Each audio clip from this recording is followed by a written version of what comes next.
હા, SR પરમાર, મામલતદાર બોટાદ ગ્રામ્ય. સાહેબ, સરકારની ગાઈડલાઈન મુજબ આધાર કાર્ડ રેશન કાર્ડ અપડેટને લઈ હાલ અત્યારે ટ્રાફિક જોવા મળી રહ્યું છે, શું કારણ? હા, આપણે અહીંયા આગળ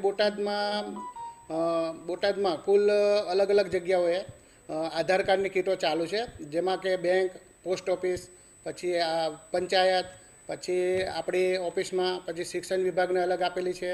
અને એવી રીતે અલગ અલગ આપણે 20 થી 22 જગ્યાએ આધાર કાર્ડની કીટનું કામ ચાલે છે, આધાર અપડેશનનું. તો એને પણ લોકો ત્યાં જતા નથી અને આપણે મામલેદાર ઓફિસમાં મોટે ભાગે વધારે આવે છે અને એના લીધે આપણે પબ્લિક વધારે છે, ઘસારો વધારે છે. અગાઉ અમે આના સારું કામ થાય એના માટે અમે પબ્લિકને ટોકન સિસ્ટમ આપી હતી કે ભાઈ 50 જણાનું આપણે દિવસ દરમિયાન એક કીટમાં મિનિમમ 50 જણનું કામ થઈ શકે, એટલા માટે અમે 50 ટોકન આપતા હતા.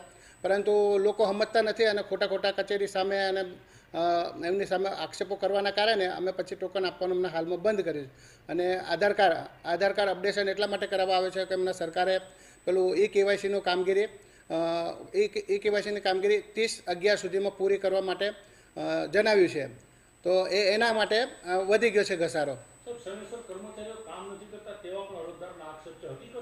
ના, એમાં એ હકીકત ખોટી છે કે કર્મચારી તો સમયસર કામ કરે જ છે અને આપણી કચેરીમાં તો હોય જ છે રેગ્યુલર કામગીરી કરવાવાળા.